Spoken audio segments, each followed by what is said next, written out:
community safety event. We all deserve to be safe.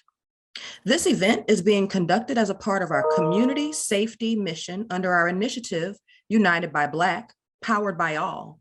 In short, we call UB. Community safety is one of the 6 pillars of our United by Black work. And in all things, your voice is a part of our vision. And we thank you for being present and attentive today. And I'm so pleased to share we've assembled an all-star panel of thought leaders for you today.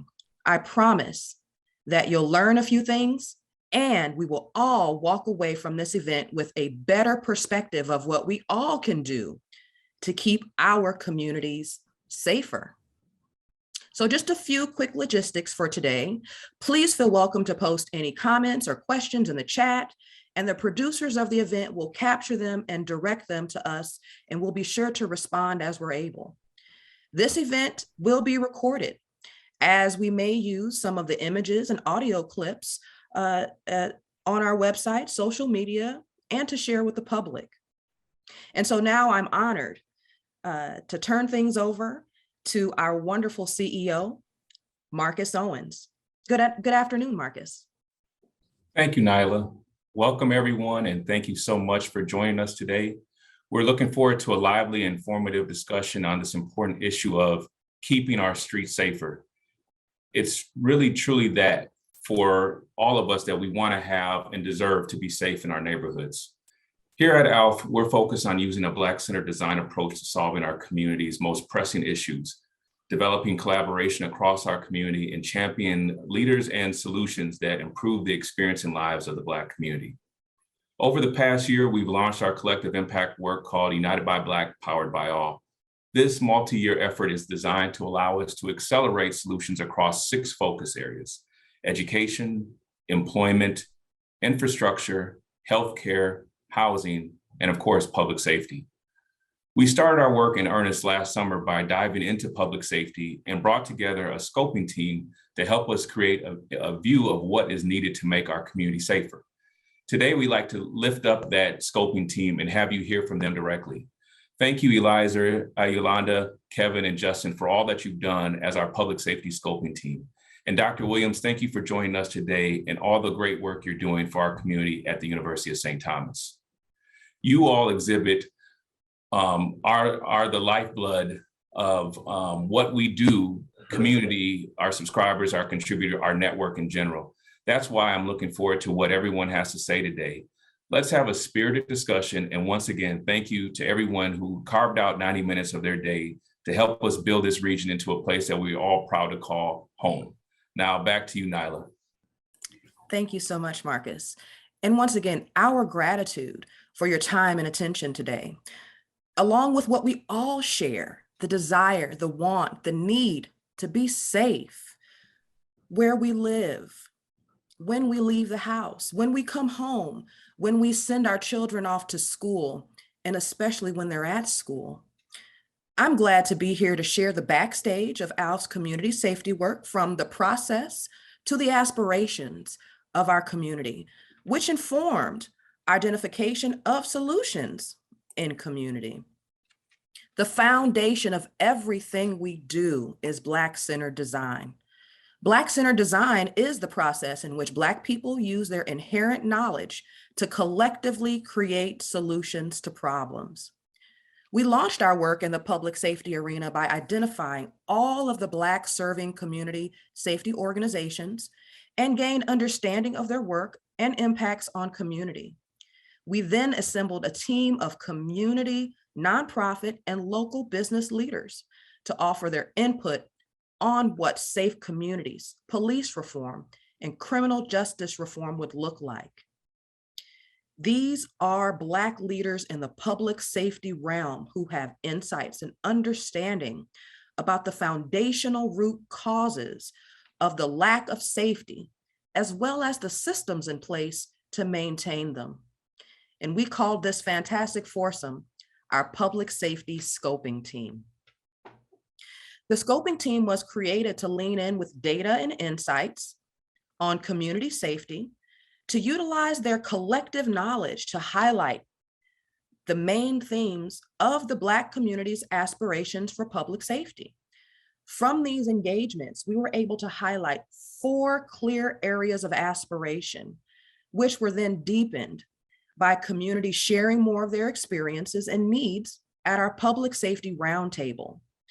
Integrating data and community voice led to the creation of ALF's Public Safety Snapshot, which highlights some of the initial efforts in our United by Black, Powered by All, community aspiration and Black-centered solution work, which converged into a united movement.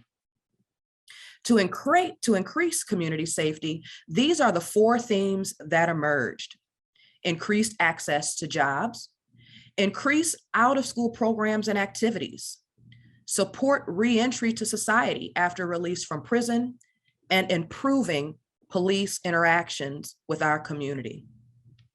In consideration of these aspirations, we went back to our list of public safety BSOs, and we identified these organizations that continue to make impactful change and create opportunities for the members of our community. UWAAF, Until We All Are Free. CEO, Change Equals Opportunity. The Man Up Club, the Truth Center, Minnesota Freedom Fund, and MACGV, Mothers Against Community Violence.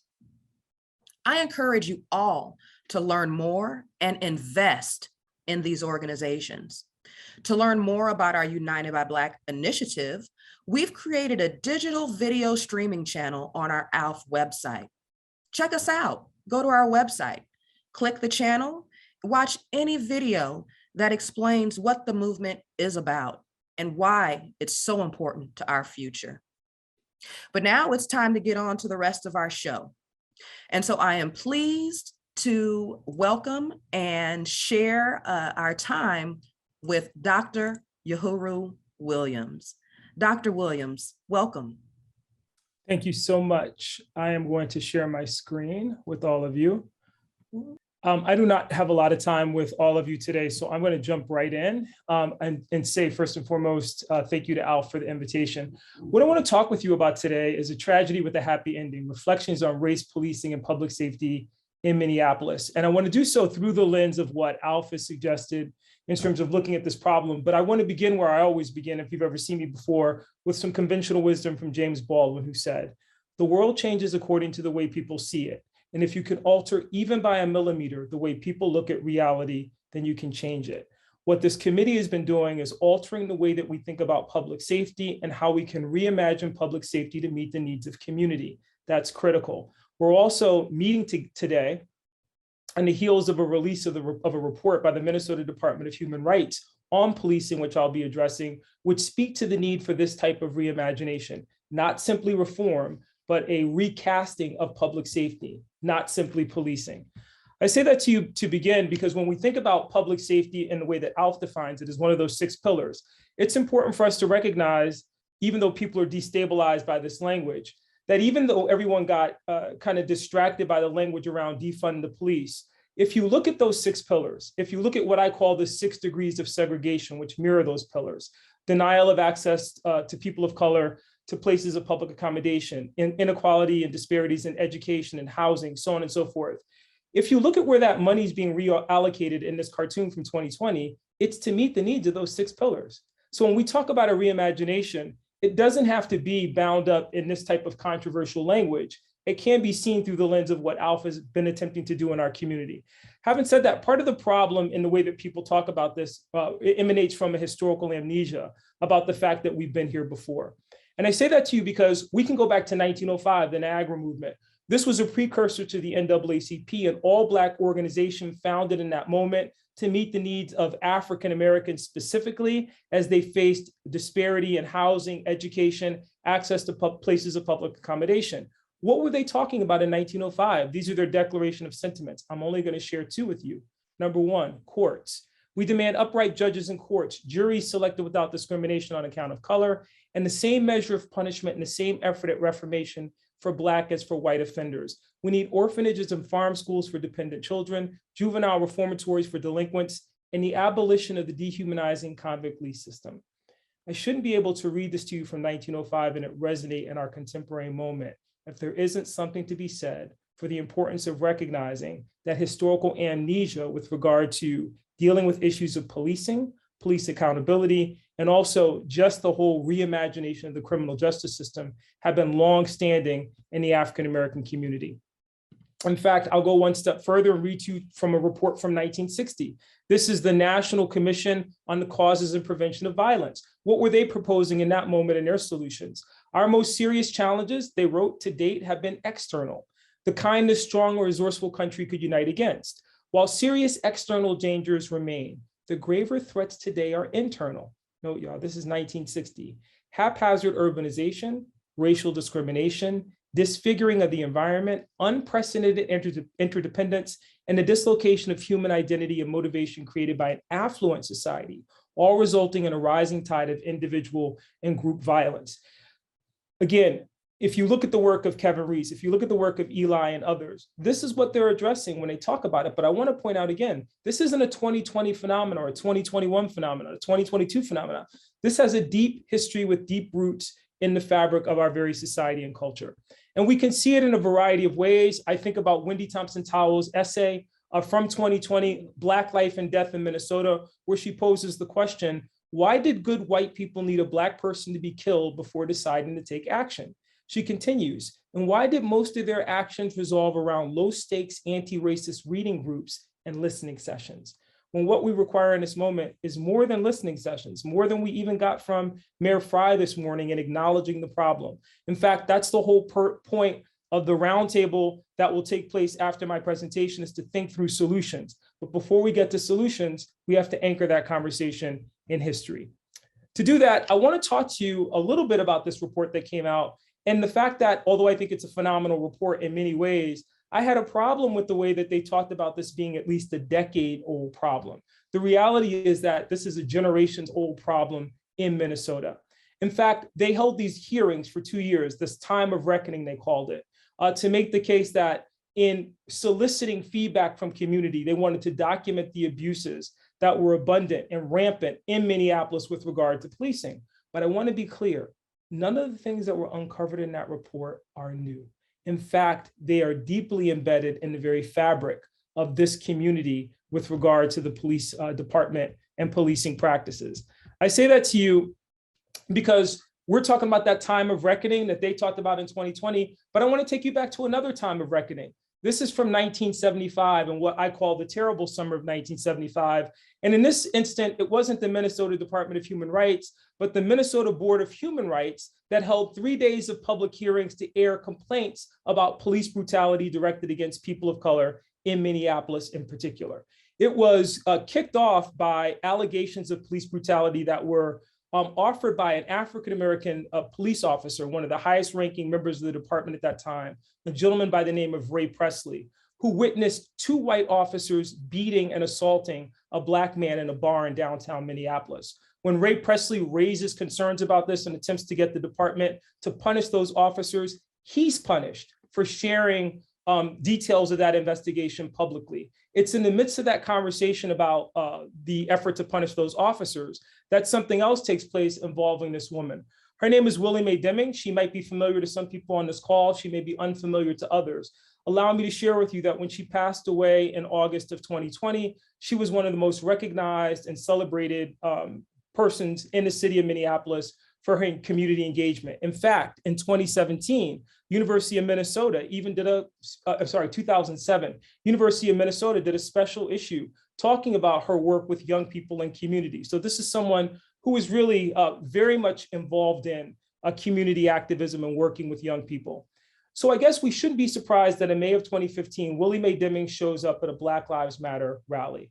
And we might be tempted to assume that the only reason that Willie Mae Demings was there that afternoon was to support young people, because she was recognizing the trauma that they'd experienced in this moment, and she wanted to back them up. So here she is, wheelchair bound in 2015 in the rain at this rally to support young people. But there our assumptions would be wrong. The reason that Willie Mae Demings is there in 2015 is she knew intimately the strain of police brutality on this community. Because in 1975, after the Raymond Presley incident, Willie Mae Demings herself had been beaten and injured by the Minneapolis police in a case of mistaken identity that took place on the front steps of her home in South Minneapolis. As you can see here, and I'll talk about this in just a second, she sustained a significant injury to her neck. In fact, we have testimony from that day, and I'll play that testimony for you for just a minute. But you can see that in that moment in 1975, you have a coalition of Black organizations, the NAACP, the Urban League, the Way, and others who are making the case, and I'm quoting from the Star Tribune, that the Minneapolis police are declaring war, I quote, on Blacks and Indians, end quote. In fact, it's so serious that the Minnesota Human Rights Commission is scrambling to get testimony because they want to address these concerns and address them in a substantive way. They want, and they're asking for real change within the Minneapolis Police Department to deal with this. They are going to end up having this series of hearings in the summer, and one of the first people to testify will be Mrs. Demings. I want to play part of her testimony for you. I think it'll be obvious to you why I think this is significant, but I think you'll hear echoes of our contemporary moment and what Mrs. Demings shares and what the others share. It's about 2 minutes. Here we go. Blacks testified for over 2 hours against the police, and the first witness was Mrs. Willie Mae Demings. Demings asked publicly for a federal investigation of the police 2 weeks ago. She was allegedly beaten by officers without provocation and subsequently convicted of assault. I was in jail for 2 hours. I had to put up a $200 bail. When they came down to the hospital, to the jailhouse to get me out, they had to take me to emergency that night. And I had to be in court at 9 o'clock the next morning, and I went from there to the doctor's office, and they admitted me into the hospital because of the injury to my neck and because of a heart problem. And my heart had become so unstable that I was in the hospital for 8 days, just mostly sleeping so that my heart could stabilize. But community member Spike Moss said many Blacks were afraid to come to the hearing because they were tired of trying to buck an all-white power structure. But you have to look at it like this. Robert was picked up on the block. He was beaten on the block. He was carried to the river. The beating continued. Then he was swept off in a fashion, I guess you could say kidnapped, okay, all the way to Land O'Lakes for 2 weeks, you see. And the mother was told you couldn't see your son. All right, now after he sets for 2 weeks, this is going through his mind. You can't even get up there and get him. He can't come out, but as soon as his wounds heal up, he's free. You see, so that shows him in his mind that his community can't do anything to save him from this monster. You see, but now his community wants him to testify against the monster that might kidnap him again and make it stick. You see, off in the boondocks. So you're faced with a situation like right now, everybody would like Martha to come forward, and I would too, because of the way Martha's son was done. But what can we do? The Minneapolis Police Department is now the target of several investigations. A Hennepin County grand jury is investigating in connection with a racial incident involving 2 off-duty policemen, and Minneapolis Mayor Al Hofstad organized a commission to look at police procedures last month. Charges of police brutality were raised again this week when police shot a 13-year-old Black boy in the back as he was fleeing from the site of a burglary. Any complaints which the Human Rights Board files against the police will be enforceable by court order. I'm Debbie Gage. So again, very quickly, the irony of this is that this echoes our contemporary moment, from the injury sustained to Mrs. Demings' neck from the officer that assaulted her in her doorway, looking for a robbery suspect that wasn't at her home, to the fact that the 2 off-duty officers that I talked about who are mentioned here are those officers that Raymond Presley identified as brutalizing that Black man at Cassius's Cafe. That leads to, before Mrs. Demings' injury, this groundswell of effort and activism around dealing with and creating some accountability for police brutality. But I want to tell you a very familiar story. The shooting of that 13-year-old boy is the capstone in some sense. And when that happens, the community really activates and they really begin to demand justice. But once the criminal history of that 13-year-old boy is shared, all of that energy dissipates. And you get the familiar retort to, well, this is Black crime, and this young man was a criminal, we should not have, and all that effort and all that activism that had been pushed to that point to raise this issue ends up dissipating under the strain of that conversation. That's important for any number of reasons that I don't have time to deal with you today, but I do want to say this to you about that. The speakers who were there didn't just talk about the violence visited on African Americans, they talked about the violence visited against Puerto Ricans, Chicanos, and American Indians in our community too, communities of color. And they did so in a way that privileged the fact that the police were in some sense immune to reform, that you needed something greater than reform. They were even saying that in 1975. Also important is that in 1975, you have Fred Anderson, whose picture I showed earlier. Mr. Anderson said at that meeting, it takes a special incident to make all of us wake up and see what is happening. This ain't new to us. It's time to get together because our brothers and sisters are going down every day. That was 1975. We heard echoes of that with Jamar Clark. We heard echoes of that with Philando Castile. We heard echoes of that with George Floyd. We hear echoes of that just a few months ago with Amir Locke. And now this report comes out, and I'm trying to tell us before we get to this panel, and you hear from these amazing panelists who share some solutions, that if we're not committed to sustainable change in this moment, not just trying to reform, but to actually reimagining public safety, we'll be here again. Don't have a lot of time left with you, so let me run through these others with you very quickly. One of the things that happens in the aftermath of that is the police decide that they're not going to implement any of the changes that were recommended by the mayor. You have the police chief flat out rejecting the plan that was offered.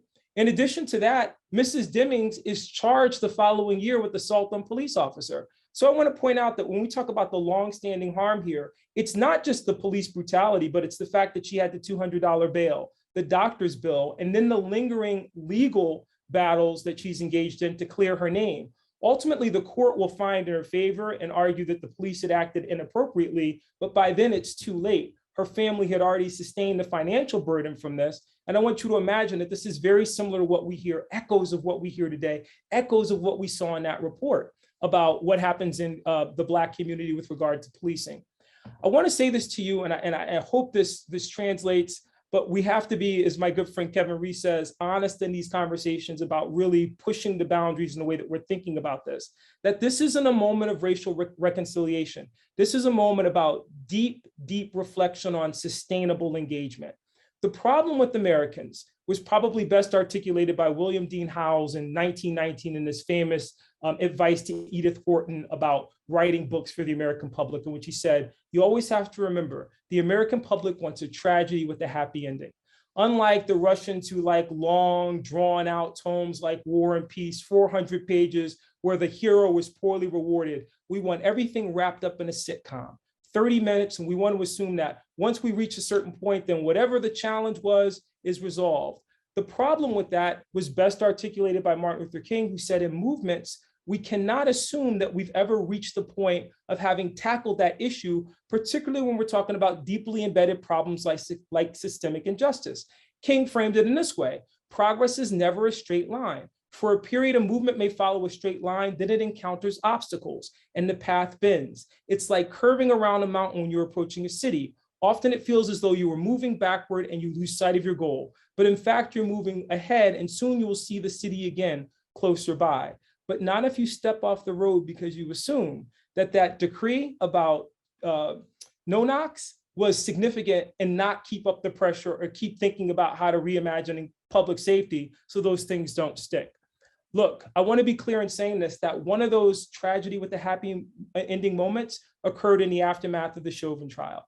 There were so many people in this community who were happy to celebrate the partial victory in getting a conviction of a police officer, that in the dismantling of George Floyd Square, what we missed was an opportunity to have a visible reminder that that was bigger than the violence visited on George Floyd's body. It was deeper than what happened in May of 2020. Racism, as it impacts all 6 pillars, as it informs police brutality, is a virus. We understand this now as we're combating COVID-19 and watching the different variants emerge. You think you've challenged one and yet another variant comes along and another variant and another variant. And if you're not vigilant, soon the problem at its peak will overcome anything that you've done to try to eradicate the issue. In fact, Isabella Wilkerson puts it this way in her book, Cast, which is phenomenal, where she writes that racism is kind of like an old house. And if you've ever owned an old house, you know exactly what she's talking about here. Unaddressed, the ruptures and diagonal cracks within that house, within that structure, are not going to fix themselves. The toxins will not go away, but rather they will spread, leach, mutate as they already have. When people live in an old house, when people live in a community and they become adjusted to the idiosyncrasies and outright dangers skulking in the old structure, Live with it long enough, and the unthinkable becomes normal. Exposed over the generations, we learn to believe that the incomprehensible, Philando Castile, the incomprehensible, Tycel Nelson, the incomprehensible, Willie Mae Demings, is the only way, or the way that things are supposed to be. And we have to disrupt that. And that means thinking differently about the way that we talk about public safety. If you look at this report from yesterday, look at the things that they're talking about.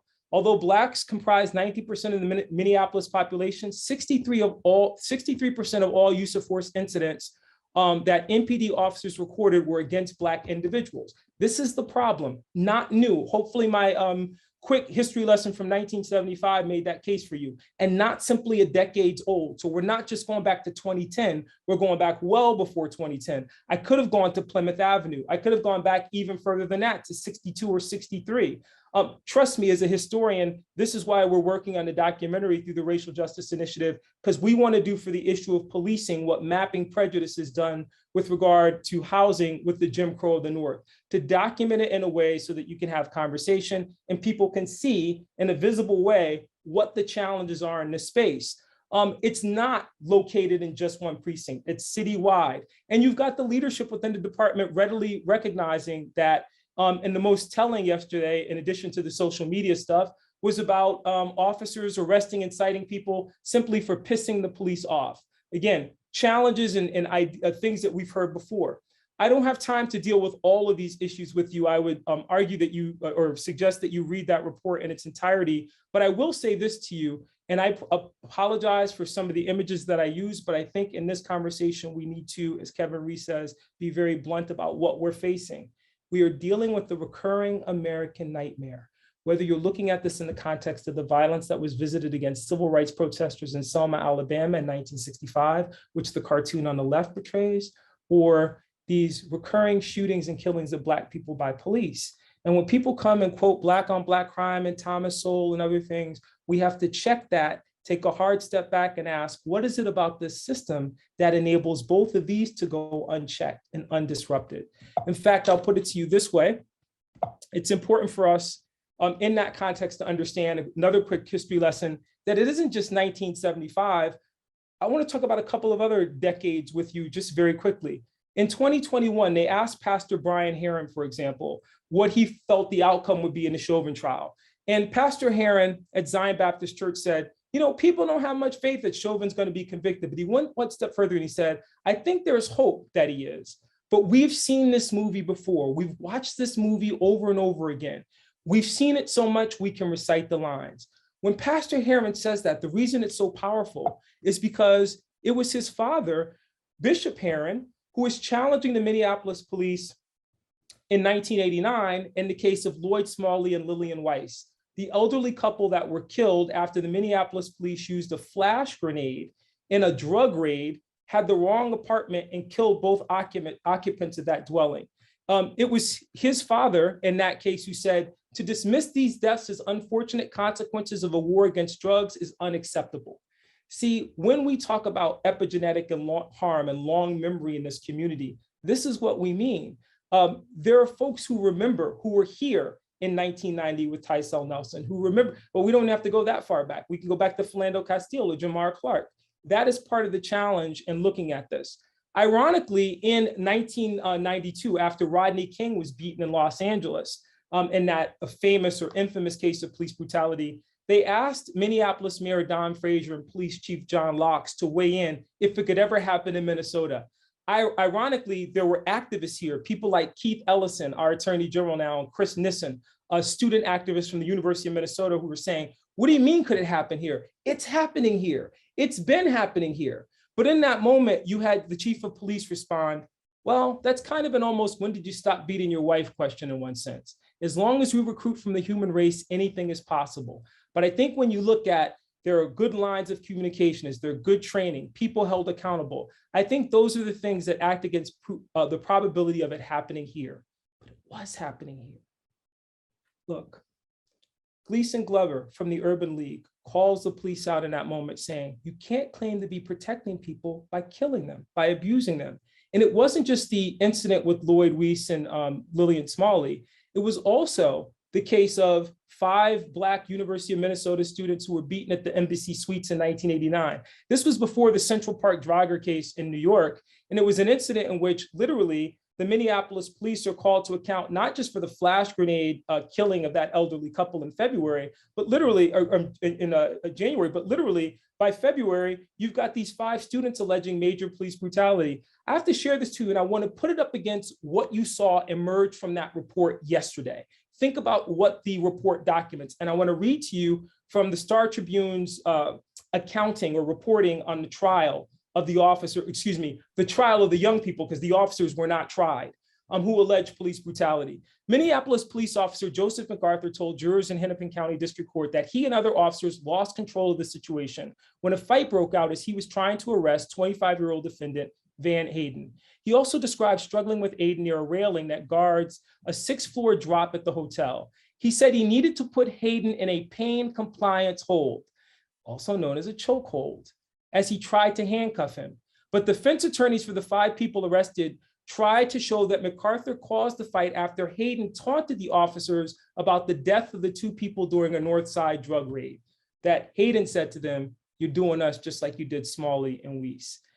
In fact, one of the star witnesses at that case was a young woman by the name of Monica Newton, who told the jury that she was standing next to the officers when they came after Van Hayden, and that they pressed him over the railing. Newton broke into tears and had trouble speaking, and she said, "I thought I was going to see a man die. I turned around and said, they're going to push him over. I couldn't look at it anymore." After regaining her composure, Newton said she failed to include a description of Hayden being held over a railing and a written outline of the night's event she prepared in February because she was in a hurry. Again, I just want to make the case that I'm documenting for you more than 3 decades ago, the very things that we're seeing in that report, that now we have Mayor Frye, God bless him. I'm happy that he spoke out this morning, but we can't pretend that this is a new phenomenon. We have to talk about how deeply embedded, deeply ingrained this is in the fabric of our communities I mentioned earlier. I know I'm running out of time. So I just want to show you this image quickly of those young people who, very similar to young people today who allege police brutality and police misconduct, are saying, it's not that we want defund the police. What it is that we want good policing. We want, think about the title of this panel, the safety we deserve as members of this community, as citizens of the state of Minnesota, as American citizens. Look, don't lose me here, but I want to be clear. Van Hayden actually leaves Minnesota and goes off to work for Spike Lee, ironically, that fall. Spike Lee's movie, Do the Right Thing, is released that summer, which ironically depicts Radio Raheem in a chokehold. Cinematically, perhaps the most celebrated and infamous instances of police brutality captured on the silver screen. But it's interesting that Van Hayden from Minnesota knew that intimately from what he'd experienced here that February in Minnesota. In fact, that summer, when they were talking about trying to implement some reform, Van Hayden said, "It's like a watch spring. You can only wind the watch so tightly before it's going to snap." I think we're approaching that breaking point. And what he was trying to document is that in 1989, those weren't new issues. We can go back to 1985. I think I have enough time to show you 3 things, so I'm going to show them to you very quickly. This is from Almanac from 1985. It is Chief Tony Boza responding to a report that was issued in 1905 documenting, guess what? Community distrust of police and police brutality. I'm going to play this for you very quickly. Also, on Monday, the Minneapolis Civil Rights Commission released a report critical of the Minneapolis Police Department's record on brutality against minorities. And police brutality is another topic on our show tonight. It's been a charge heard many times in the past several years, and once again, the focus of the criticism was the police department's internal affairs unit, the in-house police group that investigates complaints of brutality. The commission report joined a growing number of voices calling for the creation of a citizen review board in Minneapolis to review complaints. So the citizen review board issue that we've heard before, Monday, the Minneapolis Civil Rights. I also want to share with you just very quickly in the last few minutes that I have left, that not only can I go back to 1985 and document that conversation with citizen review board, when Don Frazier, the mayor, actually implemented that and tried to deal with issues in internal affairs. Another controversy breaks out in 1988 when Boza, who's widely regarded as a reformer, and I can talk about the problems with that and later on today, we're not going to get to it in this presentation, but appoints a guy by the name of David Never to head internal affairs. I'm going to play 2 minutes of this for you and then we'll close. Charge, but there is a new twist to it. This week, a coalition of Minneapolis minority groups held several meetings charging that police brutality complaints are on the rise. The coalition is worried about that and about the newly appointed head of the police department's Internal Affairs Unit, the section that investigates police complaints. The coalition is concerned because new division head David Niebuhr has himself been a frequent target of minority complaints. Tonight, both sides sit down with us. David Niebuhr started work this week as head of the Minneapolis Police Internal Affairs Unit. Gleason Glover. Now, we want to get to solutions, so I'm going to cut that short. I'm just going to share with you, this is just one article that documented Niebuhr's questionable career. He had been literally cited more than 40 times for brutality himself. The community demands, pleads, that he not be appointed in his position because they don't trust, and he's appointed anyway. Niebuhr himself actually acknowledged in print multiple times that he broke the rules as a police officer. I'm going to read part of this to you. He has at times overstepped the bounds of ambition and to poor judgment, he admits, as he's been disciplined several times by Bozo, once for pulling strings to free a professional wrestler and who had been jailed for allegedly beating his girlfriend. While a traffic patrol cop, Niebuhr said he unlawfully searched cars without probable cause. He also issued a record number of citations in 1 year, almost 6,000. Had I played the rest of that video for you, he says in the video, his primary assignment was in the African-American community. He started as a police officer in Golden Valley, where he literally was sued for an incident of police brutality involving, allegations of police brutality by the African-American community. He moves to Minneapolis and continues, unbroken, this same problematic behavior. And instead, what it winds him up in is then the chief investigative arm of the police dealing with those things. And that was the community's concern. The last 2 minutes that I have for you, because I don't have time to play this for you, I simply want to. Something else to doing too fast. We were not going to win. I simply want to conclude with you by playing this, because sometimes we hear language today like Black Lives Matter, and we think that it's new. I want to take you to 1990. This is Tycel Nelson, last video I'll play for you. But I think you'll find this very powerful, because what you're going to hear articulated here in this exchange between the police and Representative Stanton, former Representative Stanton, is an articulation of the problem, as you've heard many times from people like Eli and Ayolanda and Alf and Leslie Redmond and others in our community, many of the people who are on this call today. I'm going to play this for you. Or we'd accused something else for doing too fast. We were not going to win. Well, actually, you're talking about the difference between if somebody even told you that, because I had called you back 15 minutes later, but if somebody told you that, you're talking about the difference between 12 o'clock on Wednesday when they said that the witnesses would be available, and you called a press conference on Wednesday at 2 o'clock to basically reach a conclusion on a person's life without taking that particular information. You're talking about different within a few hours. Well, is not a black life worth more than that? I guess part of what Reverend Miller said is that essentially what is established as far as Minnesota is concerned, as far as this country is concerned, is that a black person has no rights and a white person is bound to respect some way. And then recently.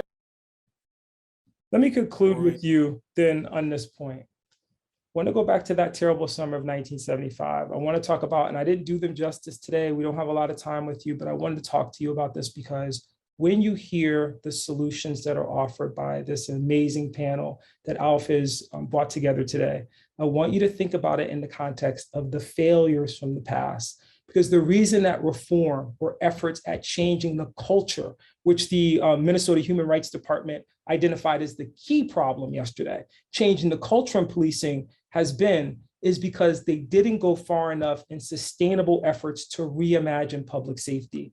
When Isabel Wilkerson talks about toxins leaching and mutating, when you introduce reforms, but you don't push them to their logical conclusions, reimagining public safety to include, for example, social workers to address issues of mental health that have nothing to do with armed police coming to someone's home, then what you're going to get eventually is a return to the status quo ante, the way things have always been done.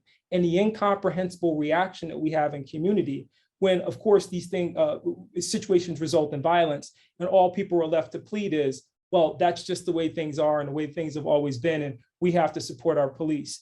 Let me conclude with you by saying this. I don't have time to talk about this today, but we celebrate Darnella Frazier. In 1979, there was a woman named Gloria McKissy, May of 1979, who was the Darnella Frazier of her moment after she saw a young Black boy beaten by police and spoke up. None of this is new. In fact, the fact that it's not new should lead us then to be concerned about what I fear is the coming backlash that we're already seeing articulated in our community. And that is this idea that crime is on the rise. And rather than talking about addressing issues of police misconduct, we need to empower police. This is always the cycle. There's an incident, people are shocked to the quick, they want to make change. And then of course, there's an uptick in crime and immediately the chorus of voices that say, we got to empower police gains traction. We're watching that happen in our moment. We can't allow that to happen. We can't allow sensitivity training to be dictated as the response to this within the police. That happened in 1975 as well. Share this with you. In order to give the officers more confidence in dealing with the public in that moment, they added 14 hours of transactional analysis, how to talk to community, and 96 hours of karate. The problem is that you can't reform a system that is always going to operate in the way that it is operated because it is fulfilling the function for which it was created to fulfill.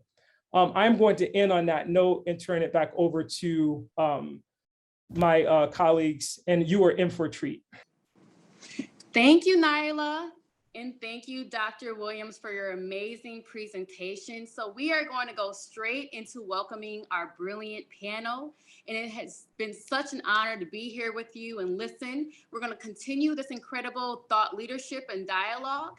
And we are going to just get straight into it. So first, we have Eliza Darris, who is the co-executive director of the Minnesota Freedom Fund. As a juvenile, he was sentenced to life in prison without the hopes of parole. But he studied in prison and worked with his state-appointed counsel to get his life sentence reversed on appeal. But he didn't stop there, and upon his release, Elizer became a business owner, educator, community organizer, and motivational speaker. At the Minnesota Freedom Fund, Elizer is working to create a society invest in restorative and transformative justice. Good afternoon, Eliza Darius. Thank you. Next, we have Ayolanda Mack. Throughout the course of a 24-hour day, Ayolanda wears a lot of different hats. Many may know her as a doula, owns multiple businesses, and Ayolanda, is a staunch advocate of resources for underserved communities. Her specialty for this panel is that of a certified parenting coach for the Black Family Blueprint. She educates parents on the trauma of violence, counsels children on PTSD, and is a community builder of initiatives that address youth violence. Good afternoon, Ayolanda Mack. Greetings. And thank next you. On our panel, we have Justin Terrell. When you look up criminal justice reform, you'll see Justin's picture right next to it. That's how long he's been working in criminal justice reform here in Minnesota. He has led numerous of successful campaigns on criminal justice reform and restoring the rights of people who have been incarcerated. Justin has been a fighter for more than a decade on police accountability and works closely with families and young people in crisis. Me and Justin goes way back, and he is the executive director of the Minnesota Justice Research Center. Welcome to the panel, Justin Terrell. Next, we have Kevin Reese. Kevin's encounter with the criminal justice system has set him on a path to implement forever change, to reverse the wrongs that permeates the system. His life mission is to rectify the detrimental effects of mass incarceration.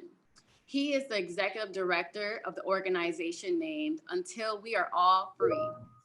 Through this organization, Kevin is changing the way positively of how incarcerated individuals reintegrate into our society, not just here in Minnesota, but nationwide. Welcome to the panel, Kevin Reese. And last but not least, we have again, Dr. Yohuru Williams, who is our distinguished panelist. He is also a distinguished university chair, professor of the U of M, and you've heard from him already. So we're gonna go straight into our questions. So welcome, panelists. Welcome, welcome. So today, we know we're here to dive straight into the conversation and reflect on the issues around community safety, and importantly, the solutions to those issues. And we've heard loud and clear that many of us do not feel safe. Now to the panel, looking back on your role in the movement and the many battles you faced on the front lines since George Floyd's death. From your purview, why do you feel people do not feel safe?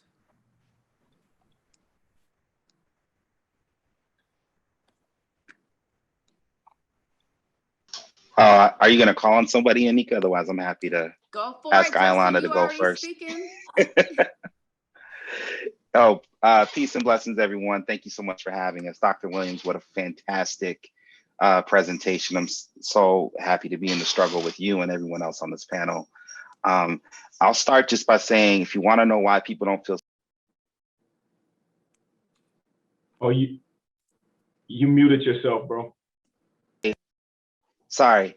If you want to know why people don't feel safe, I'm sharing, after hearing that presentation, I'm just going to share a link in the chat to the report that came out yesterday. In my previous role at the Council for Minnesotans of African Heritage, we worked with the Department of Human Rights to help launch that investigation after the murder of George Floyd. And now we're working with them again in my new role to help engage the community as we try to put together a consent decree.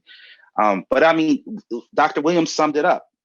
People don't feel safe because the systems that are supposed to keep us safe or supposed to support safety were designed for a country that wasn't a democratic, multicultural society. It's not a surprise that today the needs of our democratic, multicultural society are different, and the institutions need to be reimagined. I love this term that Dr. Williams used. I think it was recasted, right, and rebuilt. And that is the challenge for our generation. That is the challenge going forward. And people need to put on their revolutionary mindsets and start imagining a world where the systems that govern our society actually serve us better. And so we don't have much time. I have plenty more to say on that, but I encourage people to read the report. I encourage folks to engage in the process of developing a consent decree over the summer. And I encourage folks to check on your people, man. Check on your people, because we are the Superman ain't coming, and we're the ones that got to keep each other safe for the time being. That part. So we talked about, the problem and really many of our responses to trauma and crime.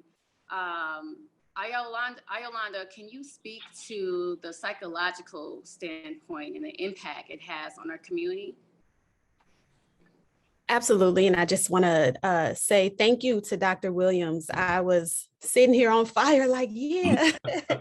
And I found myself feeling a little bit frustrated with the findings of the report yesterday, because Black bodies have been saying this over and over and over again for a very long time. For generations, we have been saying this is what's happening to us.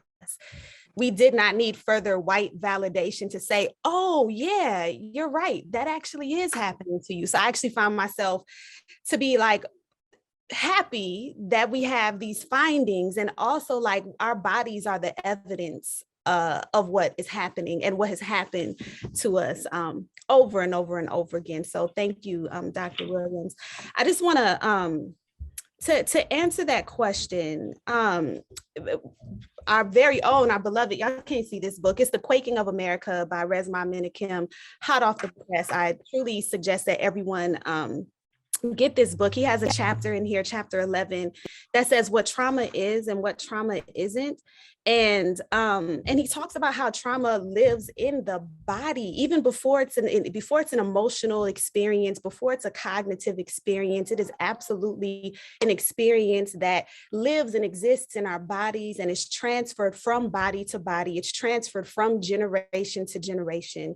And we have to have that understanding that there is the racialized trauma that we've experienced. And then because of the racialized trauma that has existed since my people's time in this country, there is a resultant consequential trauma that's experienced in the ways that we act it out, in the ways that we try to just metabolize all of the pain that it is that we've experienced. And I would say to that, in terms of a solution, in order for us to be able to heal, we have to be able to feel. And we've not been provided the opportunity to just feel all of the feelings that come from the pain. We override. So we can talk about this from this perspective as if we're not in it, because we're always overriding. And so it's important for us in terms of healing from the trauma that we've experienced to create the spaces for us to feel safe enough to feel, so that then we can work on all of the aspects and all of the different perspectives of healing. Thank you for that. And even as you eloquently stated around the feeling, many of us who are frontline advocates have felt the impact. So what is the response? So going to Eliza Darius as well as Kevin Reese, what is the response? What does leadership looks like, solutions look like to these issues? Many of you have granted rights to people who've been impacted through policy. So what does that look like? I think that first and foremost, it's important for us to make sure that we don't find ourselves falling into traps of false comparisons, false dichotomies to say, as an activist, if you're working on impacting state-sanctioned violence, whether that state-sanctioned violence is coming at the barrel of a policeman's gun or at the end of a pen from a teacher, or however that state-sanctioned violence is coming our way, it's a false dichotomy to say the activists who are working to disrupt state-sanctioned violence somehow, because in other people's views, we're not working within the space of community violence, that somehow like this dichotomy exists and like one eliminates the other. And so we have to be careful to make sure that we are lifting the voices and that we are respecting the boots on the ground for all of the organizers and all of the activists who are working in all of the spaces, because we have really brilliant people who are front lines with regards to disrupting and dismantling some of the community violence that we're seeing. And we have brilliant people who are front lines, boots on the ground, disrupting some of the state-sanctioned violence that we see as well. People like me and Kevin Reese, we're hybrid. We exist within all of the spaces. We've been impacted by all of the systems. And so we show up whenever people call, no matter where it is. On a Friday, I might be talking to the school board. On a Monday, I might be talking to the county commission. On a Thursday, I might be at who knows where I'm going to be. One of the homies might be calling me to come through and slide to kind of break up some tensions that's happening within the community based off of our relationships. And so I think it's really important, particularly for the people that are on this call, to make sure that we're honoring all of the leadership that is exercising in all of these spaces, because they're all critical. Imagine if we weren't operating in any of those spaces. Imagine if we put all of our eggs in any one particular basket. We are going to impact our ability to be effective, and we're going to cut off our ability to really get to the results that we want, which is a healthier, more vibrant community. Absolutely, absolutely. So yeah, Kevin, for sure. I would want to pick. No, go ahead. Ask your question. Oh, go ahead. Yep. No, I would like to piggyback off of that. Shout out to Dr. Williams, what he said earlier. It's really important that the community don't co-sign the next generation of mass incarceration, right?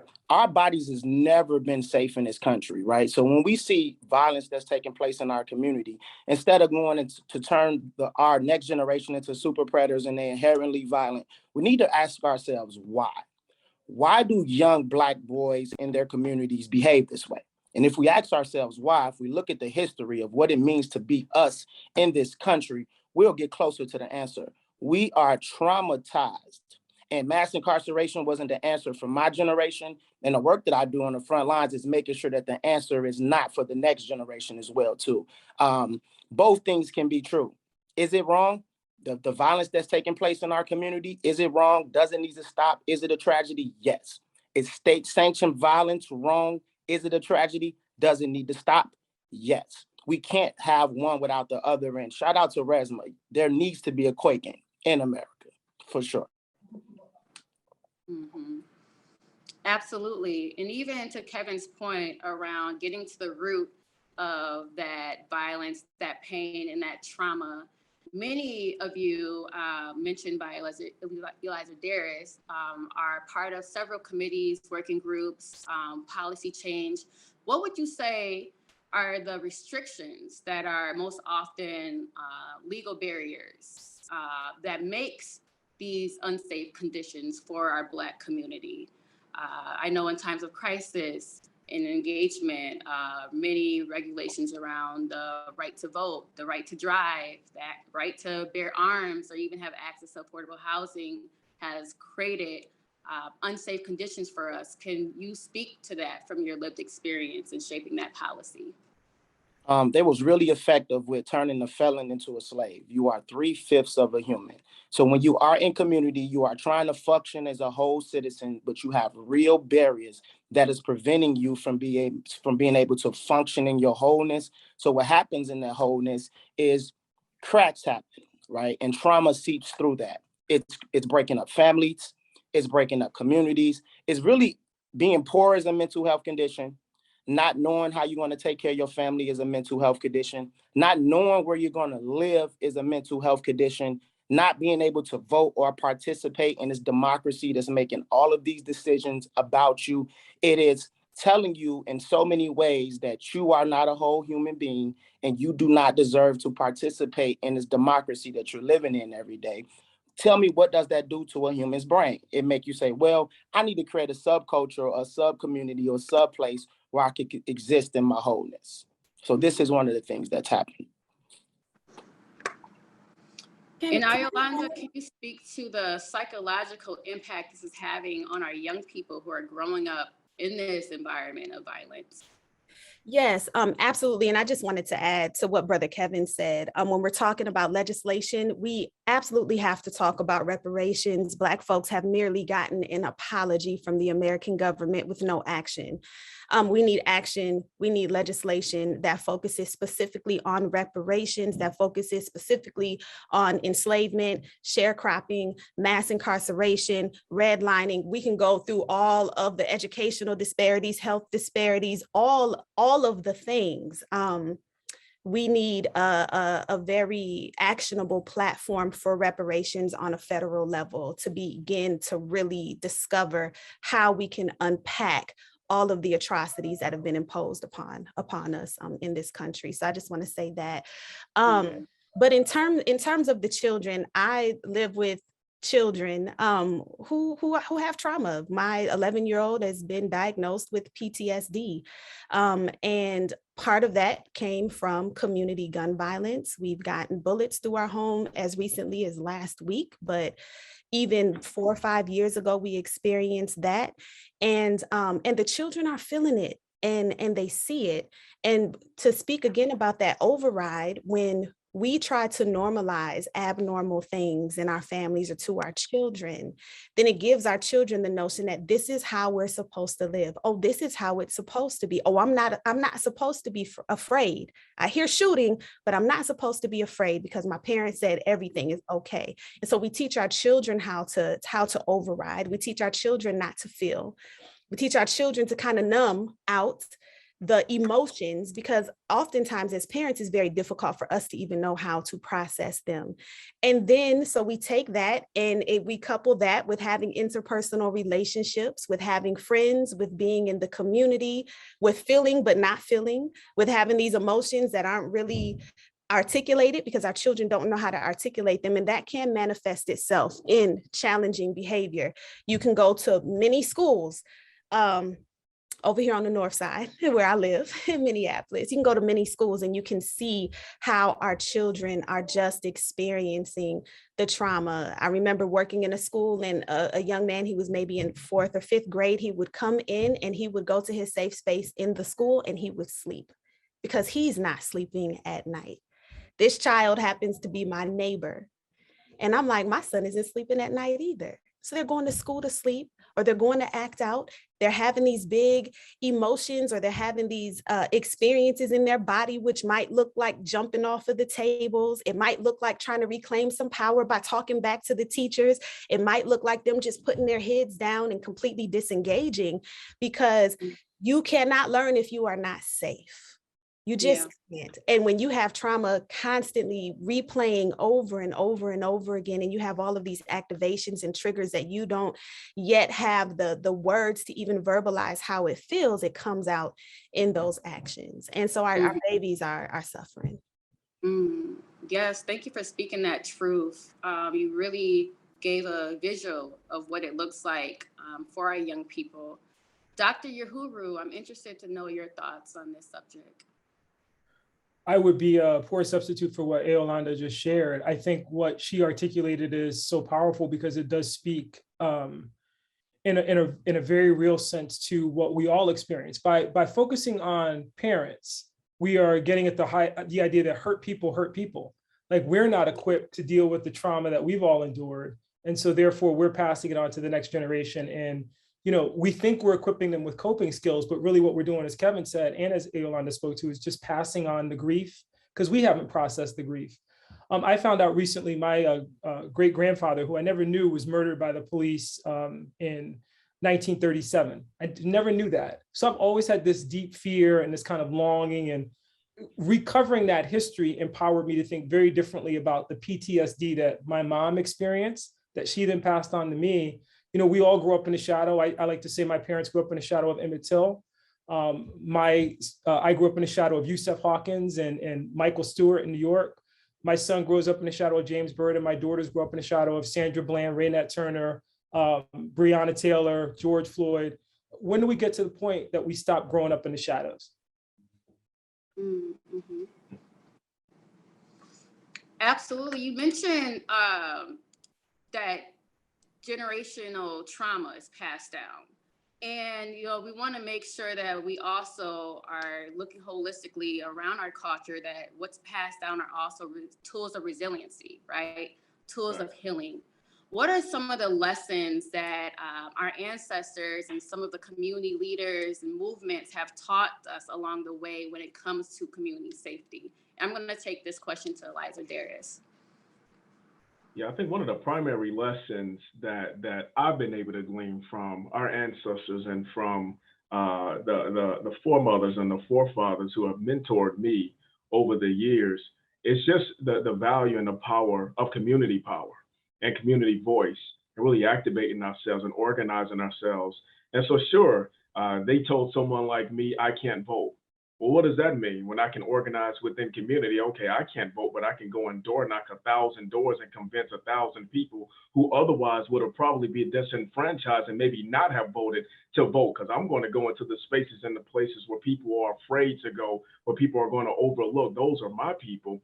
And so one of the greatest things that I've learned from our people is just community organizing, base building, right? Making sure that, I mean, that phrase that you're either at the table or on the menu, I mean, it's so true. It's so true. That's actually one of the solutions that I'm going to bring forth. A lot of us talk about power, and you know, one of the primary things that I like to think about is this concept of electoral justice, using the power of the ballot in order to effectuate the results that we want to see within our community. And I'll talk a little bit more about that, but that's the primary lesson that I've learned from those who've come before me, is organizing community power. Hey, Anika, can I jump in on this question real quick? I know we're short on time. Absolutely. We need to hear from you. So I'm fortunate enough to be a Bush Fellow, and part of one of the projects for my fellowship is to learn about my family history. Now, the woman who taught me about the Lord and instilled her values in me and my family was my grandmother, who grew up in a small town called Deansville, Texas.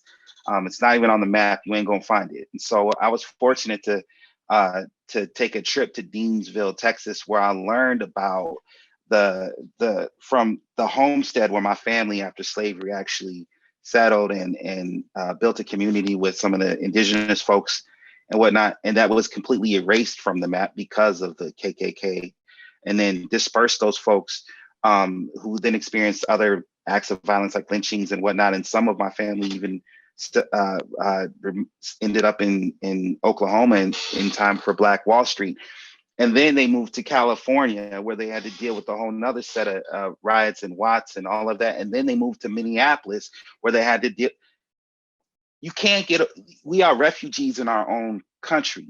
We are constantly on the move for generations trying to escape systemic violence. And it's funny because like, that's how you get a Justin Terrell. People want to know why I wake up every day thinking about transforming the criminal legal system is because I'm mad at what these fools did to my great grandma. And I think that the same is true for all of us up here in some form or fashion, that the trauma that has been, the systemic racialized trauma that has been visited upon our people for generations has never been acknowledged, has never been reckoned.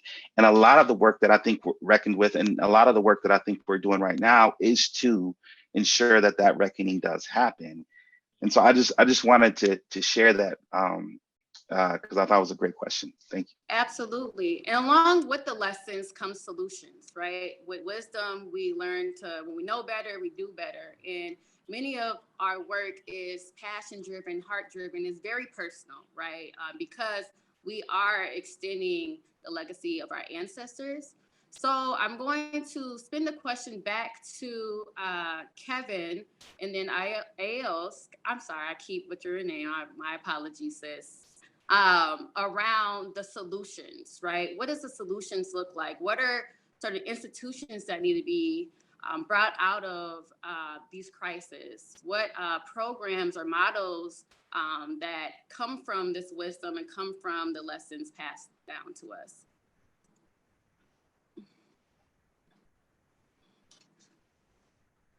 You're on mute, bro. Kevin, you're on mute, bro. Mute. Can you hear me? Thank you, Anika, for the question. I would say we need to rewrite the Constitution. This country was never founded with us in mind. So as long as we're asking America to accept us in a country that we were never meant to be accepted in, we're going to continue to run into the same issues. So one of the solutions for sure is for us to the community power and for us to build our own institutions. I think of my organization, and you just asking a question about our ancestors, very much in the ilk of Malcolm X. Mass incarceration, I'm an 80s baby, right? So in the mid 90s, I was the generation that they were calling super predators. They began building prisons and creating policies and creating laws with me in mind. This was intentional. I was not meant to be able to be a father, to be a brother, to be an uncle, to be a big brother to folks in community now. Until we all free exist is on the back end of we're saying both things are not true. When community violence happens, the system's response is to send folks to prison. Forget about them, lock them up, throw them away. And if they ever make it back to community, they will never be able to be a whole citizen. Sort of what Eli was saying, it's really powerful for us to be able to turn that over on its head and be able to make real impact, starting first with our families, second, in community. So I think one of the solutions needs to be that. It needs to be that we get really, really rooted in our families, get really rooted in community. And we need to approach this justice thing with honesty. I don't want America to accept me. I am not going to continue to beg and cry and ask my abuser to accept me. I think we need to be bold enough to realize that this story of America will have an ending. Our question is, what do we do after that? So I think the solution is something new. We need to completely tear it down and rebuild. And until we do, we're going to continue to be at the whim of this powerful, brutal nation, which is America. That was good. I got to follow Brother Kevin. That was good. So I would say that our ancestors taught us that we have what we need and that we have the ability and the power to save ourselves. We have the power to seek and find and live out and implement liberation in our lives from a lot of different ways. And so that's one thing that we keep in mind. For us with Black Family Blueprint, one of our solutions has been to write research-based curriculum specifically for parents about how to transition ourselves from parenting out of fear and parenting how we parented possibly on the plantation into being able to parent in a position of power that acknowledges the ways in which we parent from fear, from our enslavement and all of the other oppression and trauma that we've experienced in this country. That is a for us, by us model. That is really important. We have to create space. We have to take space, we have to make space, we have to fight for space, and it has to be space that centers our healing, that allows us to acknowledge that our history absolutely has an impact on how we live and how we think and our behavior today, to get us to the point of being able to just thrive as opposed to being in survival mode. And so I would say that that's really important for anyone listening. People who have been marginalized need the space and need resources to create space for us, by us, so that we can really access our internal faculties that are already there. Not only was trauma passed down, but the ability to survive was passed as well. And so to be able to tap into our internal mechanisms that are already in place for us to survive and thrive, we need the space and the resources to be able to do that. Justin? I can jump in on this one because I think about this a lot. So part of this is, and feel free to disagree with me. So part of the question with solutions that I have an issue is that sometimes we talk about solutions as like insert policy recommendations, solve all. That's not the way. I had the fortune of doing a strategy session with Van Jones, who is crazy in real life. But he talked about, like, this is the world that we live in, and if this is the world that we want to live in, it's not one policy to get there. It is a rainbow of policies and ideas and practices that will help us get to that. And really our job, and as an organizer, my spirit as an organizer, is to live in that tension in between the world as it is and the world that we want it to be.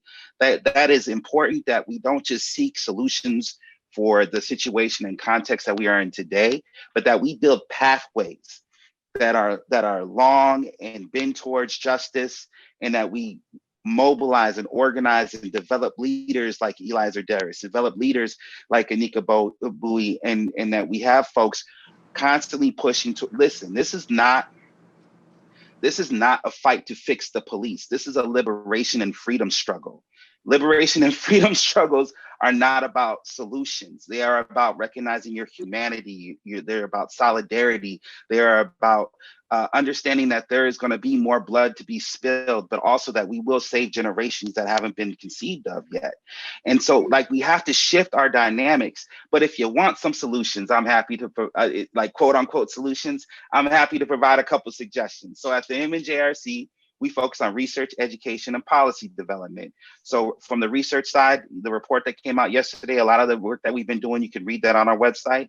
On the education side, there's a forum that we're doing next Thursday to educate the community about what the county attorney is and who is campaigning to run that office, because you need to know that that's one of the most powerful seats in the criminal legal system. And then on the policy development side, we got a lot of stuff, but I'm gonna talk about some things that we're not working on. As a matter of fact, this is a layup for Iolanda, right? So we need to start recognizing that reparations is not a hashtag. Reparations is not an unpopular term, but reparations is actually necessary. I had the unfortunate experience of sitting in a room with some of the most brightest organizers from across the country, and we were talking about the new economy. And when the 2-hour presentation got done, there was no mention of reparations. And I raised my hand and I was like, explain to me actually how it's possible to make significant, the Black Bank on the South Side, that is a phenomenal development. But if it is still a bank that operates under the current institutional structures, now we should support that bank and love on and put your money there and all of that. I'm not criticizing them. The structure is not built for us. Oh, sorry. But no, I'll wrap up. Yeah. You are on fire, and I'll wrap up. I just want to say that structure. So I want to make sure we have enough time. Yeah. To my point, I just want to make sure people understand what Dr. Yohuru Williams did earlier today, is that we have the receipts of how we ended up where we are, and that you can't look where you landed, like the African proverb says. You have to look where you slipped. And if you have the receipts, you have to build a strategy to cash them in. Thank you so much, Justin. I know we have a lot of solutions on the table, and we are going to wrap it up pretty quickly. But Eliza Darius, I think I could cue it back to you for solutions, and then we're going to go to Dr. Yohuru Williams. Yeah, I'll be really brief. Two streams that I really want to see us operate more so within. That's the courts and that's the ballot boxes. I want to see us grow more political power. I want to see more lobbyists that look like us at the Capitol. I get there and it's one or two. I mean, literally you can count on one hand how many lobbyists that we have that can push and drive our agenda and drive resources back to our community. I could literally count on one hand how many registered lobbyists that look like us, and I think that's a tragedy. And also impact litigation. I think we need to be utilizing the power of the courts. I mean, that's how we got here. We have brilliant legal minds that have effectively dismantled a lot of what we've seen, but we're not done. And so we've moved away from impact litigation, and I would like to see more of our lawyers that are coming about engage in impact litigation. And if just quickly, one point of impact litigation, Dr. Williams was talking about the Mapping Prejudice project that was done at the U of M, in which they very specifically laid out how Hennepin, Ramsey County, and multiple other counties and state-sanctioned laws were created to keep us out. And it's all of the evidence is there. The research has been done, but what lawsuit has come, right? Like what accountability has come? It's been several years now since that project have laid it all out. Where's the impact litigation, right? Where's the consequences to these counties so that they can open up those resources and work to dismantle we have the worst housing disparities in the nation. These are part of the reasons why. Now we need to bring a consequence to that. So that's just all I'll say. Those are the two areas that I would like to see us engage more in, courts and ballot boxes. Yes, absolutely. Well, thank you, panelists. Many of you have shared remarkable solutions to some of our most comprehensive problems that we've had for generations and generations. I'm now going to pass it really quickly to Dr. Williams to wrap this up, summarize it. How does this make sense? What direction should we go, and what does that look like moving on from this panel? I think Justin may have mic dropped us with that beautiful statement at the very end about thinking broadly about the work that we do. Ayolanda fed my soul today in talking about how this has to be something that's anchored in family and community. Like this whole process is really about us getting right with ourselves to be able to do the work that Justin describes. I think we watched with Ketanji Brown Jackson. I just need to say this in a meaningful way because I see a couple of sisters on here that I just want to call out, my girl Narita Hughes and Amber Jones. We need to elevate Black women. We need to do that directly. I think a lot of the work in community that goes overlooked historically, when I talk about someone like a Willie Mae Demings, there are literally dozens of women that we've uncovered in this struggle who we don't elevate. We need to do that, I think, more directly. I think that's very important. And then last but not least, I learned so much from Eli and Kevin in particular, and Justin in this struggle. And that's about something that ALF has embodied. I think it's part of Marcus's philosophy. It certainly comes through in ALF as a whole. We are the village. So the reality is whatever talent we bring to bear, whatever spiritual gifts you have, if you're not bending them in the pursuit of justice for your people, you failed and those talents are laid to waste. So we need to focus on making that all of our philosophies and adopting that. My man Eli has put me in connection with so many people in community that have elevated, expanded the way that I think about this problem. I'm grateful for that, but I think we all need to incorporate that into the way that we think about doing this work. Yes, so let that be the last word. Excellent comments, excellent feedback. I'm seeing the chat now. It's just in all celebration of all that was received and shared on this panel was truth, on this panel was experience. And if someone can mute their mic, please. And from all five of us, it has been an educational and enlightening experience moderating this panel today. Thank you everyone for having me and being present and being open to the solutions. And I feel like we can go on for hours and hours and hours, but unfortunately we are out of time. And again, thank you. And I hope everyone got out as much as I did and that we got the tools to keep on going with our leadership and our solutions in the community. Now I'm going to pass it back to the great Nyla of AALF to wrap up this entire panel. And again, to everyone, thank you for being present. Thank you for your questions, and thank you for being open. My goodness, I know we're short on time, but I just had to express, oh my goodness, my gratitude, my appreciation, and my love for the family, for the time we've spent together today. Anika, you're fantastic. Great, wonderful job. We're so pleased. And thank you, of course, to Ayolanda, Kevin, Justin, Eli, and Dr. Williams. But before we depart, I'd like to share a statement of acknowledgement. We must acknowledge that much of what we know of this country today, including its culture, economic growth, and development throughout history and across time, has been made possible by the labor of enslaved Africans and their ascendants who have suffered the horror of the transatlantic trafficking of their people, chattel slavery, and Jim Crow. We are indebted to their labor, their sacrifice, and we must acknowledge the tremors of that violence through generations and the resulting impact that can still be felt and witnessed today. Everyone, on behalf of the African American Leadership Forum, United by Black, we thank you for your time and attendance and for your continued support in creating safe communities for us all. Take care, everyone. Have a good rest of your day.